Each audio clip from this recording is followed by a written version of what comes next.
जय हिंद दोस्तों। आज हम लोग ईड, ईगो और सुपर ईगो के बारे में जानेंगे कि ईड क्या होता है, ईगो क्या होता है और सुपर ईगो क्या होता है। तो सिगमंड फ्रायड के अनुसार इदम को हम ईड कहते हैं और ईगो को अहम कहते हैं और सुपर ईगो को पराहम कहते हैं। तो ईड क्या होता है? तो ईड जो है वो सुफिक्सा के सिद्धांत से संबंधित होता है। अहम यानी ईगो ये वास्तविकता के सिद्धांत से संबंधित होता है और पराहम यानी सुपर ईगो ये जो है नैतिकता के सिद्धांत पर आधारित होता है। अब सबसे पहले हम जानेंगे ईड के बारे में। तो ईड जो होता है, जो मैंने आपको बताया कि वो सुख के सिद्धांत पर, सुफेक्सा के सिद्धांत पर आधारित होता है। उसे दुनिया से कोई मतलब नहीं है, उसे सिर्फ अपना सुख चाहिए। और क्या हो रहा है, किसी को हानि पहुंच रहा है या किसी को दुख पहुंच रहा है, किसी को नुकसान हो रहा है या कुछ हो रहा है, उससे उसको कोई मतलब नहीं है। सिर्फ खुद को सुख चाहिए, खुद की आत्मसंतुष्टि ही चाहिए। तो ईद जो है वो सुफेक्सा के सिद्धांत पर आधारित होता है। जैसे मान लेते हैं कि किसी बच्चे को अगर चॉकलेट खाने की इच्छा है और सामने वाला कोई दूसरा बच्चा चॉकलेट खा रहा है, तो वो क्या करेगा? वह उसके चॉकलेट को छीन के खा लेगा। अब दूसरा बच्चा जो है वो रोएगा या क्या करेगा, या उसको कोई तकलीफ हो रही है, उसे उससे कोई मतलब नहीं है। वो सिर्फ उसे छीन लिया और खा लिया, बस अपने सुख से मतलब है और किसी के सुख से मतलब नहीं है। क्यों? क्योंकि देखिए, मैं आपको एक बात बता रही हूँ। जो ऐसे कहा जाता है कि मनुष्य भी एक जानवर होता है, तो मनुष्य भी एक जानवर होता है, तो उसमें कुछ जानवर प्रवृत्ति भी होती है और कुछ इंसान की भी प्रवृत्ति होती है। तो कभी कभी क्या होता है कि जब जानवर प्रवृत्ति मनुष्य के सामने आ जाती है, तो उसे हम काला छाया कहते हैं साइकोलॉजी के हिसाब से।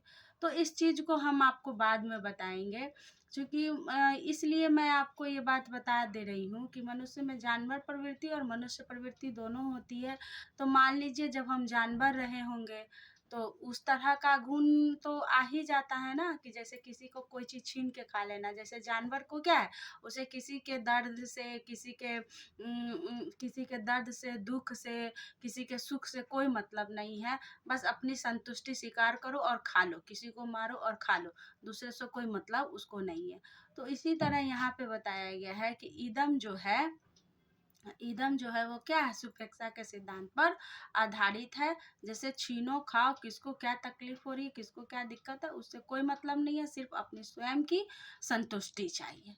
उसी प्रकार अब हम आते हैं ईगो के बारे में, जिसे अहम कहते हैं। तो ईगो जो होता है वो ईड और सुपर ईगो दोनों के बीच का काम करता है।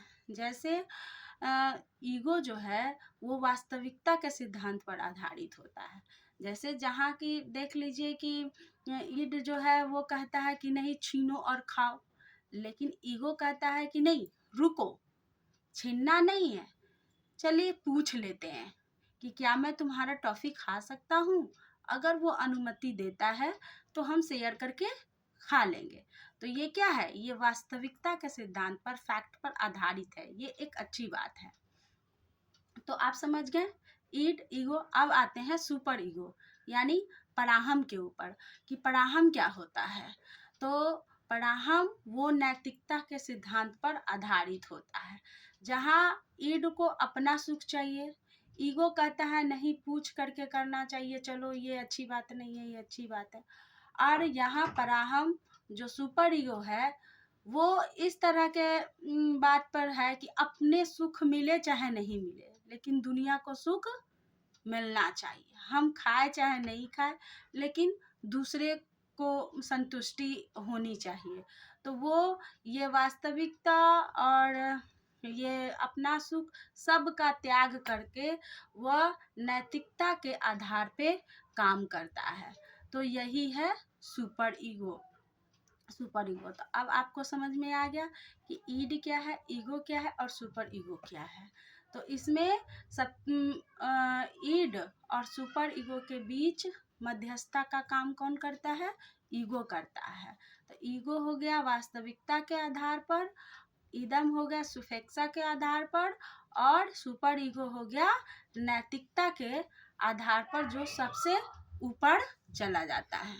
धन्यवाद।